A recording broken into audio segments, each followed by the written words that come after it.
ڈر ہے خبر بد نہ میرے منہ سے نکل جائے، تقدیر تو مبرم نظر آتی ہے ولیکن پیران کلیسا کی دعا ہے کہ یہ ٹل جائے۔ تو پہلی بات میری ختم ہوئی، عالمی نظام خلافت دنیا کی تقدیر مبرم ہے، ہو کر رہے گی، اس میں کسی صاحب ایمان کو کوئی شک، کوئی شبہ، کوئی ریب نہیں ہونا چاہیے۔ البتہ اس کا اب دوسرا پہلو کیا ہے، اس کا آغاز کہاں سے ہوگا؟ پہلی بات تو یہ، ہمارے بعض لوگوں کے ذہنوں میں، سادہ دل لوگ وہ سمجھتے ہیں کہ پوری دنیا میں ایک ہی دفعہ آ جانی چاہیے، یہ کوئی علاقائی خلافت تو نہیں ہو سکتی، خلافت تو عالمی ہوتی ہے۔ ان سے میں کہتا ہوں عالمی خلافت کب تھی جناب؟ یہ تو نہ خلافت راشدہ میں عالمی تھی، کیا ہندوستان شامل تھا اس میں؟ کیا چین شامل تھا؟ کیا یورپ شامل تھا؟ اور پھر جو خلافت کے نام سے جو ملوکیت چلی ہے وہ بھی صرف آپ دور بنو امیہ میں کہہ سکتے ہیں کہ وہ پورا عالم اسلام کم سے کم اس کے تحت تھا۔ بعد میں خلافت عباس، بنو عباس میں اور فاطمیین کی خلافت میں اور آل عثمان جو ہیں آٹومان ٹرکس کی خلافت میں ٹکڑے تھے، حصے بکھرے تھے، کوئی مانتا تھا کوئی نہیں مانتا تھا۔ اور سب سے بڑی بات یہ، اگر ایک دم پوری دنیا پر خلافت قائم ہو سکتی تو حضور کے دست مبارک سے ہوتی، لیکن نہیں ہوئی۔ نتیجہ کیا نکلا؟ ایک ملک میں حضور نے قائم کر دی، جزیرہ نما عرب، یہاں خلافت قائم ہو گئی، حضور خلیفہ ہے۔ اس کے بعد آپ کے خلفائے راشدین نے پھر اس کو وسعت دی، شرقاً غرباً شمالاً، 3 کالمز نکلے ہیں فوجوں کے، صحابہ کرام کے، 3 کالمز، ایک ایسٹ ورڈ، ایک ویسٹ ورڈ، ایک نارتھ ورڈ۔ ایک عراق کو فتح کرتے ہوئے ایران میں پہنچ گیا، خراسان تک چلا گیا۔ ایک شام کو فتح کرتے ہوئے اور پھر سینائی پیننسولا سے ہو کر افریقہ میں داخل ہوا اور اٹلانٹک تک پہنچ گیا۔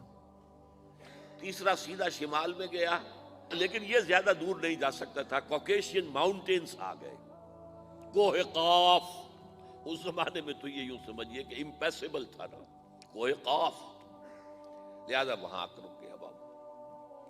اب بھی یہ ہوگا، کسی ایک جگہ سے شروع ہوگا پھر پھیلے گا، اس کے سوا کوئی چارہ کار ہے ہی نہیں۔ اگر ہر جگہ پوری دنیا میں ایک ہی وقت میں ہو سکتا تو حضور کے دست مبارک سے ہوتا صلی اللہ علیہ وسلم۔ اب وہ نقطہ کون سا ہوگا، نقطہ آغاز کون سا ہوگا؟ اس میں پہلی بات تو میں نے کہا، جو شک کرے گا اس کا پھر ایمان مشکوک ہے، ہوگا، لازماً ہوگا، گلوبل ہوگا، پوری دنیا میں ہوگا۔ کہاں سے شروع ہوگا اس میں آپ اختلاف کر سکتے ہیں، لیکن مجھے تو 2 حدیثیں تو ملی ہیں جن سے یہ اندازہ ہوتا ہے کہ یہ اس مشرقی خطے سے ہوگا، عرب کے مشرق کی جانب کسی ملک سے ہوگا، کسی خطے سے ہوگا۔ وہ حدیثیں بھی اب آپ پڑھ لیجیے پہلے، پھر میں کہہ رہا ہوں یہ خزانہ ہے جو ہم نے آپ کی خدمت میں پیش کیا ہے، کاش کہ آپ اس کی قدر کر سکیں، یہ حدیثیں آپ کو ازبر ہو جائیں، یاد ہو جائیں، لوح قلب پر نقش ہو جائیں۔ ہندوستان اور خراسان یعنی موجودہ افغانستان کا ذکر،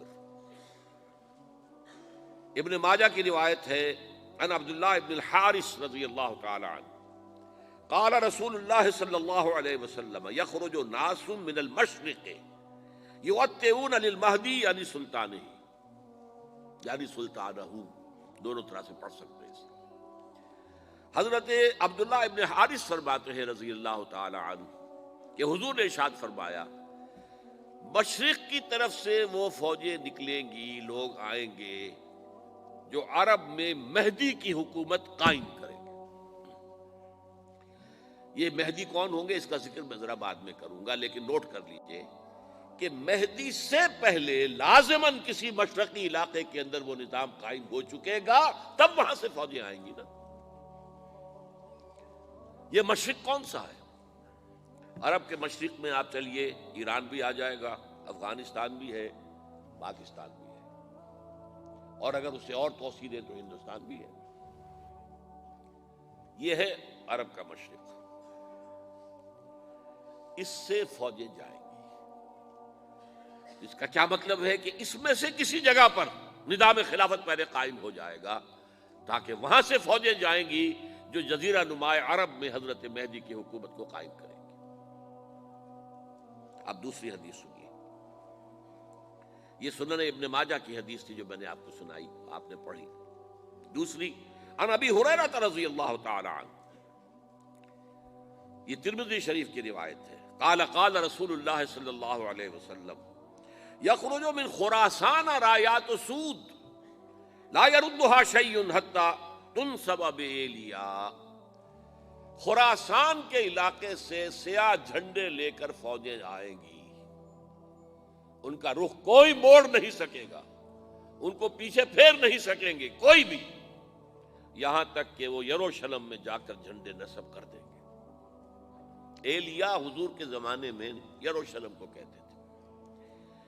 یہ یروشلم تھا جب حضرت سلیمان کی حکومت تھی اور یہاں پر معبد سلیمانی، ہیکل سلیمانی قائم ہوا، پھر یہ یروشلم ہی رہا ہے تاریخ میں، یہاں تک کہ سن 70 عیسوی میں جب ٹائٹس رومی جنرل نے اس کو گرایا، ختم کیا، سیکنڈ ٹیمپل گرا دیا اور یہاں سے یہودیوں کو کہا نکل جاؤ، یہاں سے کوئی یہودی باقی نہیں رہا، تب بالکل تہو بالا برباد کر دیا۔ اس کے کوئی 150 سال بعد ہیڈریان، رومن ایمپرر ہیڈریان، اس نے پھر دوبارہ آباد کیا اس شہر کو۔ 150 سال تک یہ بالکل بنجر اور بالکل غیر آباد پڑا تھا۔ اب ہیڈریان نے جب آباد کیا تو اس کا نام ایلیا رکھا، اب یروشلم نام نہیں تھا، تو حضور کے زمانے میں پھر اس کا نام ایلیا تھا۔ اور اب اس سے کیا معلوم ہو رہا ہے کہ یہ یروشلم مسلمانوں کے قبضے سے اس وقت نکلا ہوا ہوگا، ایک دفعہ پہلے نکلا تھا، سن 1099 عیسوی میں مسلمانوں کے ہاتھ سے نکلا، کروسیڈرز عیسائیوں نے آ کر اس کو قبضے میں کیا، لاکھوں مسلمانوں کو مارا، قتل کیا۔ اس کو 1187 عیسوی میں واپس لیا ہے، کس نے لیا ہے؟